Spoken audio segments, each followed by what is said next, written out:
Hello, everyone. It's Dan Meehan here from MMA Manifesto. We're doing a series of Where Are They Now features, and today we've got The Ultimate Fighter Season 12 contestant, 7-fight UFC veteran, Cody the AK Kid McKenzie is in the house. So, Cody, how are you?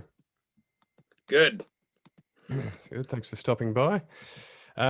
If you wouldn't mind, could you just tell us a little bit about your background, as much as you as much or as little as you're comfortable sharing? My background, I was born and raised in Cordova, Alaska. It's a little fishing town. I grew up commercial fishing. My family is all commercial fishermen. But yeah, I got into martial arts when I was pretty young. I did judo and wrestling when I was young, and then that just kind of started me on the whole martial arts thing. And when I was about 14 years old, I watched UFC, and I was like, "Oh, that's cool." And I was like, "That's a job. I want to do that for a living." Because I was already kind of a bit of a troublemaker and getting in fights, so I just kind of went with it. And yeah, I started training pretty young compared to most people. And yeah, I ended up moving from Alaska down to Washington and found a good Muay Thai gym up in Canada. So I'd train about 6 days a week up in Canada as soon as I was old enough to drive up there. So 16 years old, I was already training myself just off videos and stuff like that. And yeah, once I found a proper gym, I just ran with it. And yeah, I made it pretty far, but also had a lot of fuck ups on the way. Still was a troublemaker throughout my whole career. I did pretty well to get all the way to the UFC. So you saw it more as a job than a passion. No, I loved it. I mean, at the beginning, it was definitely a passion, but as time went on, I mean, you got to make that money, and the money wasn't as good as it is now, like when I was doing it. So I mean, I also always went back to fishing. I always went back to Alaska and worked, and I worked a lot of jobs. Even when I was in the UFC, I worked jobs like like right now I'm roofing, and that's what I even did then too. I kind of went back and forth between construction and commercial fishing. Even when I was at the highest level, I was working jobs because yeah, I like to spend money, so I'd go through it fast. And UFC definitely never paid all my bills, so I've done a lot. And I mean, I always get by just fine. I got a nice place and good life right now, but I work a lot. I mean, I wake up at daylight, and I literally just got back inside, and it's 8 at night, 0 degrees out, and I had to go feed all my I got a little farm now, and on my property. And so yeah, I mean, I do a lot of different things, but anymore I'm just doing construction. I think about making a comeback, but I think I'm still kind of kicked out of fighting for another year or something. Yeah, so that was actually one of the questions on my list there. I think I read that you might have been suspended in Nevada and Italy for refusing to provide samples. Can you tell us a little bit about that situation? Oh, you're breaking up there. What was that? Sorry, mate. I read when I was doing my research that you might be suspended in Nevada and potentially in Italy as well for refusing to provide samples. Is that true? And what can you tell us about that situation? Yeah, Italy. Yeah, I just wouldn't take a test. I fought and I lost the fight, and I got cut open. I had a big gash on my head, and they were trying to get me to take a piss test right away. And I was like, "Get the fuck away from me!" Like stitch my head up. And I mean, there was already I was. I mean, I'm not gonna blame it all on Italy and the promotion there. I mean, it was me being an asshole for sure. But but and same with Nevada. Like, yeah, I was definitely being a pain in the ass at that point in my career, but I wasn't using, it was more over a money issue, you know, like I never wanted to get fined 30% because like you said, at this point it was about the money. Like you asked me if it was a passion or a job. I'll always love fighting. It'll always be a passion to me. I mean, I just really enjoy it. I've always loved the martial arts since I was a little kid. That part will always be a passion for me, but when it became my full-time job, that's when it became about the money, you know. And when you're trying to make money off your passion, it just kind of really makes it miserable in a way, you know. Like I did have a lot of bumps in the road, and I was I mean, obviously I got kicked out of Nevada for 4 years because of just a bunch of dumb shit, you know.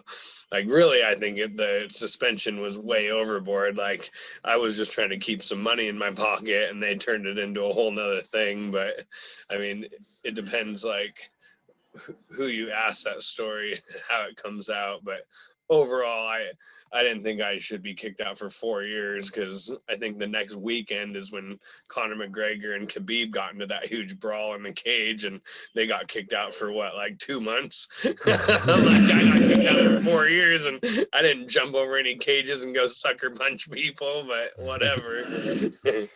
It is a long time. So Yeah, 4 years is a very long time. I wish I could fight right now, you know. I mean, I would probably still be fighting but I mean, really, in hindsight, it probably was the best thing for me, because I've had some time to reflect on it and just work jobs. And if I decide to come back, I'm going to come back proper and train hard and not be trying to skate by. I mean, I wasn't on steroids. I was just smoking pot. Yeah. But I didn't want them to take 30% of my money, you know. That was Yeah. the main thing that I got in trouble for, was that part. Yeah, see. And So you now haven't it's closed the legal, it door? seems like. Yeah, that's true. Am I right Um, on that? They've changed the rules on that? I believe so. Yeah, I believe I read. Yeah, over in the US, it's now legal. So you might be right. You might be ripe and ready for a comeback then. Yeah, fuck, they should just stop my suspension, since all I Yeah, was doing was smoking pot. yeah. So you haven't closed the door on fighting then? I don't know. My my missus closed the door for me, I think. Yeah, so you can My tell me what you really family. think then. Yeah, some people don't want me fighting anymore, but I don't know. I still think about it, of course, you know. I mean, I'm not too old to do it. I mean, I'm 33 years old, so I started so young that I kind of hit my peak. Well, a lot of guys I was fighting were way older than me, you know, and so yeah, I still feel like I can make a run at it, an honest run, if I wanted to, and the money's way better now, so that always draws me in. But There is that too. but that's also going back to flirting with is it my job or is it my passion, you know? That's true. That's true. um, so are you still training, or are you still involved at all, or have you parked all that for now? No, a little bit. Obviously not as much as when I was training full time, because I work a lot more now because I got a lot of bills. So I work, but I do have 5 students right now who work on my property for me and help me out cutting wood. And because I just pretty much have 5 teenagers between 16 to 19 years old who work for me, and they're tough hillbilly kids like me, you know, who can chop wood and work. And I have them work on my property, and however many hours they put in for me, then I train them. I hold pads for them and have them beat up the bag and do whatever. So I have been getting into training a little more, and some of them are wrestlers, and I have a couple shops on my property, and I'm building a gym right now in one of my shops. And so like Misha Tate came up not too long ago, and she came up and hung out, and I still have, you know, tons of high level friends in the fight game. So I do consider trying to make a comeback and having people come up and actually train with me where I live now, because where I live, I mean, my town only has 500 people in it. I live in a very small town in the middle of nowhere, so there's no gyms around. So pretty much if I want a gym, I'm building one. And right now that's kind of where I'm at. Yeah. So whereabouts are you at the moment? I'm as far northeast as you can get in Washington, so I'm right by the Canadian border and the Idaho border. And Right. this is just kind of where a lot of my family lives, a lot of cousins and this and that. And I was born and raised in Alaska because my family got into commercial fishing, like I mentioned earlier, but they're originally from this area. And that's where I ended up moving to this area when I was 16. And then I'd go back to Alaska and fish all the time and work. But I moved here, and that's when I ended up finding that gym up in Canada and training up there, Muay Thai. Glenn Klesniko, he actually has a world champion out of his gym. Or the kid moved on from there, but Charles Bissett, he's a Muay Thai world champ, and yeah, he's one of Glenn's guys, and Glenn has had a lot of high level fighters, and he's only in a town of 10,000 people up in Canada, so that's pretty impressive. He's been coaching for 34 to 40 years, somewhere in there, 35, 40 Wow. years. I think he's been a Muay Thai coach. Yeah. And he's very good at what he does. And yeah, that's where I started.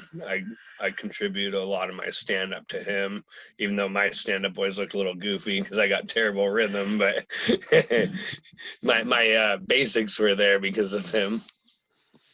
Yeah. Um, so, so what are you doing for a living now? You're roofing. Are you running a farm or something there? It sounds like. I have a little farm, but that's just more for a hobby, you know. I mean, me and my girl, we both like animals a lot. So at one point, I think we had like up to 80 animals, but I don't know what we have now. We have a lot of different animals: dogs, cats, ferrets, goats, chickens, turkeys, birds, ducks, whatever. We have a lot of animals, and even sometimes people know that we have a lot of animals, so people, if they can't take care of their animals, they'll kind of send them our way and we'll rehome them or whatever, take care of them for a while. We yeah, we like that. Yeah. We got 8 acres, so we got plenty of room for them to run around, and 2 big shops. And yeah, I do construction and building a lot of stuff, so I'll build houses or whatever for them all the time. And yeah, that's a kind of just another side project. Yeah. But Right. mainly I make my money off, yeah, construction, residential construction, roofing, and mainly roofing. But yeah, we do framing or whatever needs to be done. You know, we'll do remodels and interior, whatever. You know, that kind of line of work. And I've done it for a while, on and off. When I was fighting, even I used to do that kind of work as well, because I just kind of got burnt out on the fishing. Like with commercial fishing, I just got to leave home for so long. It's really hard work, and then you're gone forever too. That it just puts a big. It's hard to be away from your significant other for that long, you know. Yeah. I bet. Like when me and my girl first met, I told her I was going to be gone for 3 months, and I ended up leaving for 7 because another job came up right after that one. She was kind of like, that's a long time. So yeah, so I kind of switched to getting into construction a little more full time. Yeah. Oh, so circling back to your MMA career, I look down your record, and there's the one thing that stands out is 14 submission wins, of which 12 are by the guillotine or the McKenzie choke, as some like to refer to it. How did the McKenzie team sort of come about? Is that something that you sort of engineered yourself, or is it just a little way that you learned to do it? Yeah, it just kind of came about. Like I never really like planned it or anything, you know. Like every fight I went into, I was just always looking to take the guy out, you know, like whatever you can do. I mean, and yeah, that guillotine just kind of came naturally. And it's just, yeah, I have a weird body type and I'm built a little different, so it just kind of worked into what I did. But yeah, it's nothing I really like planned or anything like that. It just worked out that way. I won a lot of fights that way. I used to have a good triangle too, but the older I got, the more I injured my hips and my knees and all that. So those kind of went out the door, and the guillotine is just a good go-to move, you know. Yeah, It's right. yeah, it's something that a lot of people like the guillotine, but yeah, definitely my the angles I hit on it is a little different, and then how I do it's a little different. But yeah, I mean, I definitely have seen the same one I do. Other people do that. Ryan Spann, am I getting his name right? Yep. I see he hits it lately in the UFC, which is cool. He's been Yeah. getting it quite a bit. We kind of wrote back and forth a little bit. I was asking for my commission on that. Yeah. Yeah. No, it's got to be nice to sort of have left even a small legacy on the sport. It's kind of a new technique that's attributed to you. Yeah, no, it's funny. Like when John Jones choked me cheat out with it, Joe Rogan said my name, and I'm sure Dana and the higher UFC brass is like, quit mentioning that guy. Yeah.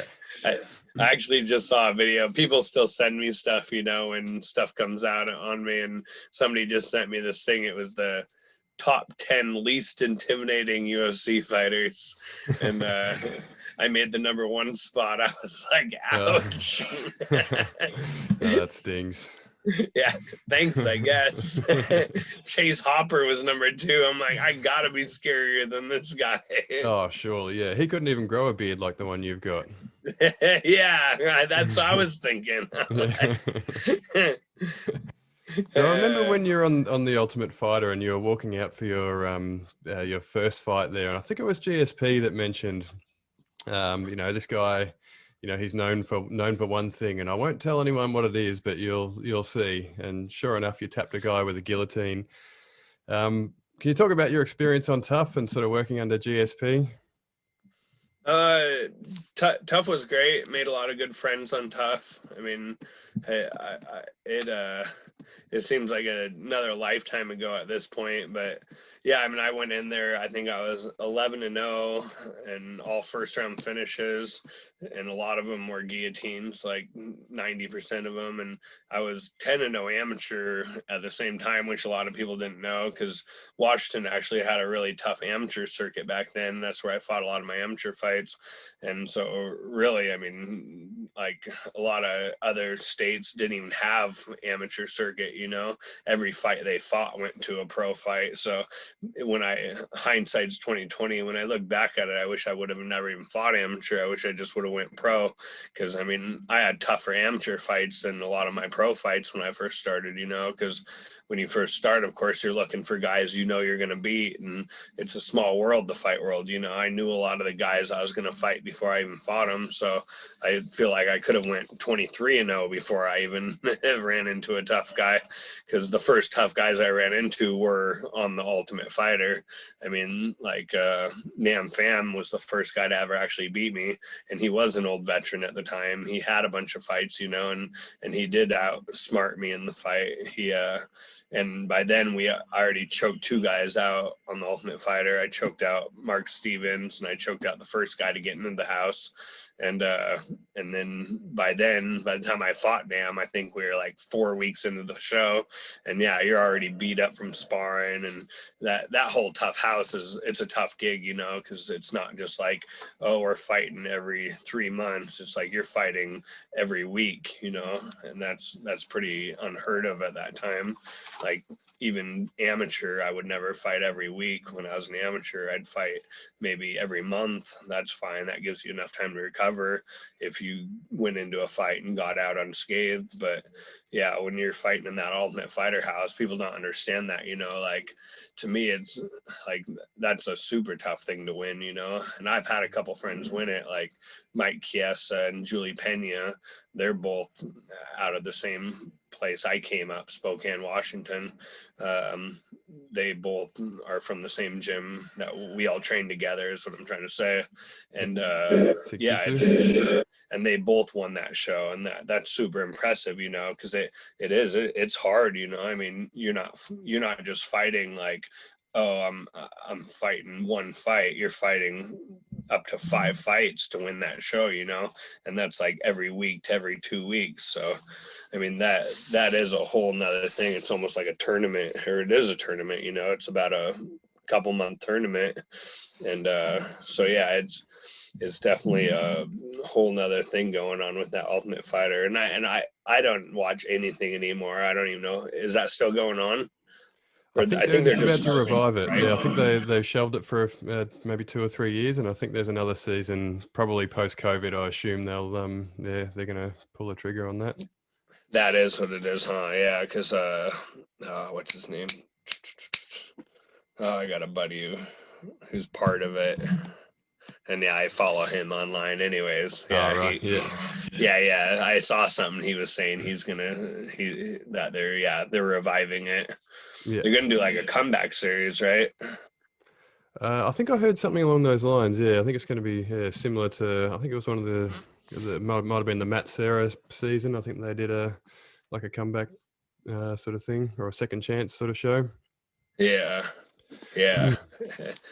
When I saw my friend write something, I was going to say, you should get me in. But then I was like, oh, yeah.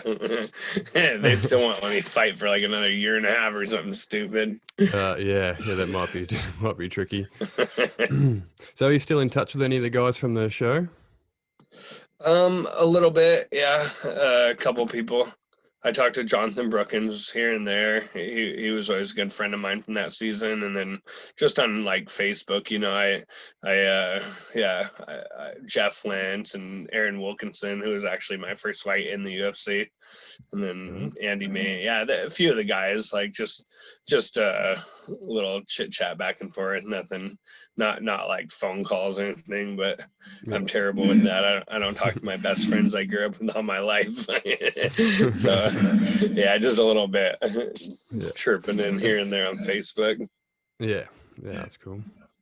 And how did you find yourself on the show? I was talking to another former contestant the other day, and he said it was just in the early days, it was as simple as just sending in a video, and they just sort of picked the most interesting sort of characters with a reasonable record. Is that sort of how it was in season 12 as well, or did you have to try out?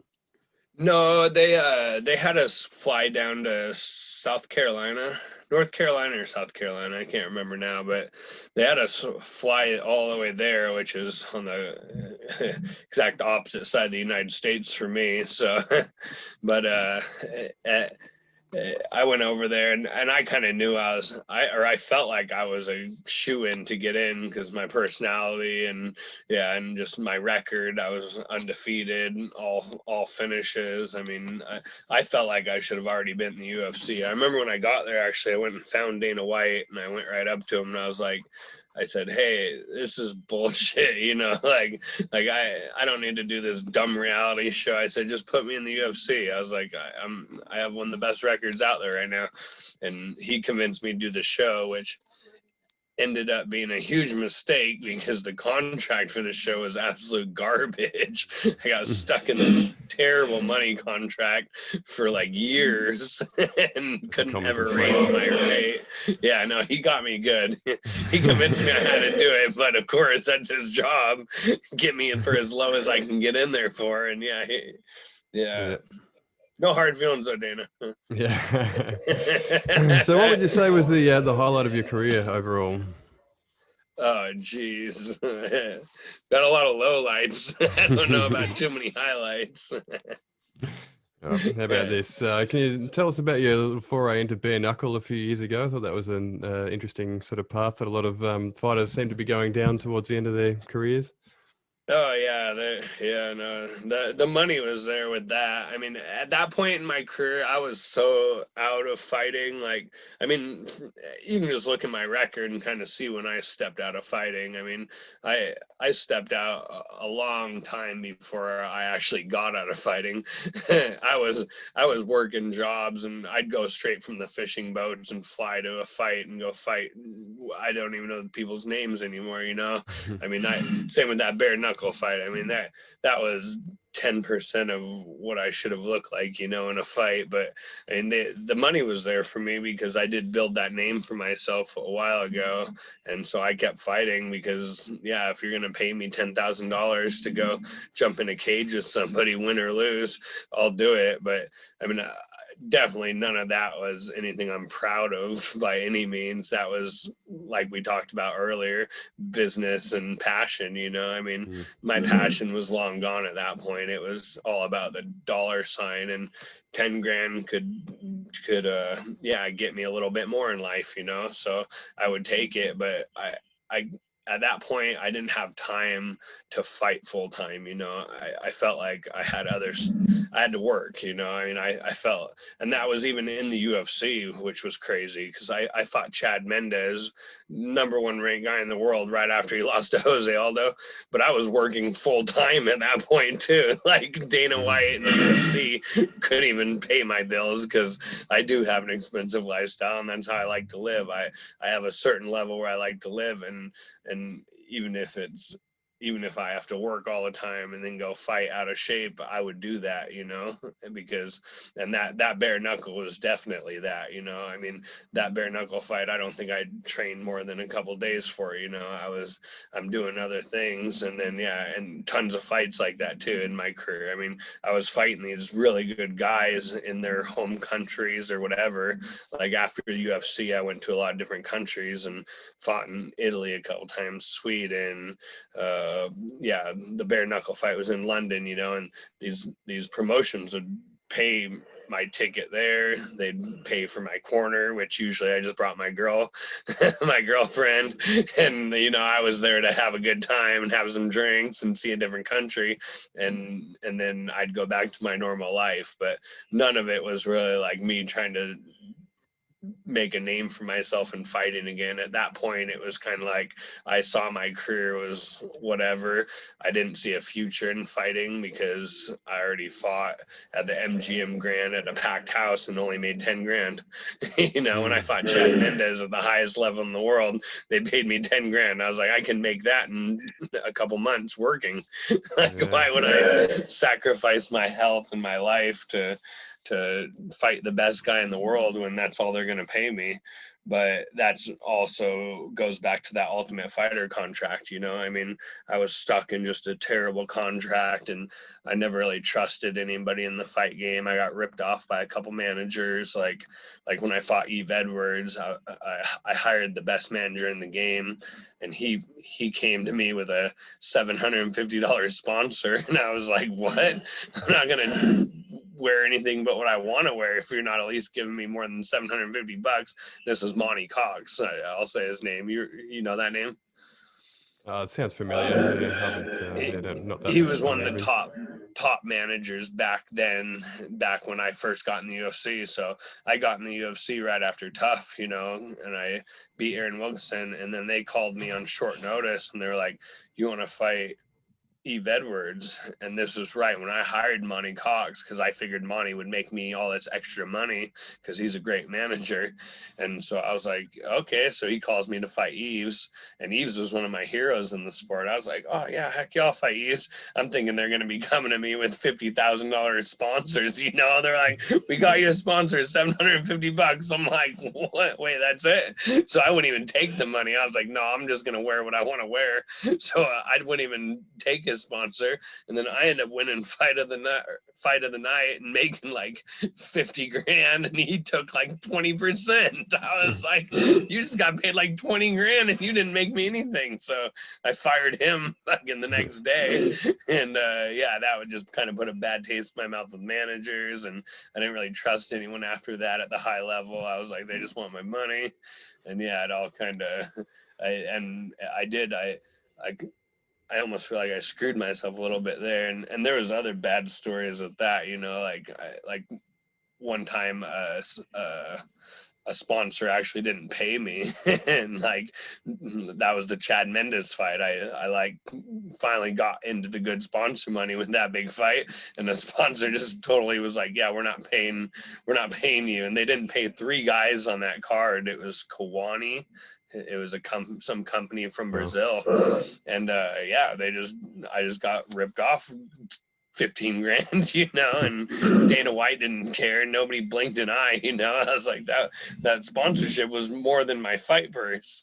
And yeah, I mean, my whole career with all that, with the whole financial part, was pretty tough. I didn't do a good job on all that, and I'm from a small towns. I didn't know any of that business side. Like once I went to Vegas and actually started training there, I kind of learned it a little better. But overall, that's a hard part of the business, is fighting. One of the hardest parts of fighting is actually being able to keep a paycheck. Is that where the basketball shorts situation emerged from? The famous shorts with the tag? And that kind of was like me at the end of my UFC career, kind of being like, yeah, fucking here, Dana. I told people, when the tag got left on there, which was an accident, I used to tell people, I had to return my shorts because I couldn't afford them. That's fair. All right. Before I'll let you go, have you got any shout outs or anything you want to promote? I'll open it up to you. No. Like I said, I'm so far out of the game. I don't really have any sponsors or anything like that. Yep, no worries at all. Nick and Nate Diaz, thanks for everything. Those guys always help me out big time. Everybody I train with, that's about it. Fantastic. Appreciate all the help that pretty much everybody who trained with me. Josh Neer, he always helped me out big time. All the guys in Vegas, but overall, all the companies, not so much. But no, I still might make a comeback, so keep your eyes peeled. It might happen. It's in the air right now. Yeah, awesome. Well, we'll definitely keep an eye out for you. And thanks so much for stopping by. I really appreciate you taking some time out of your evening to have a chat to me. No problem.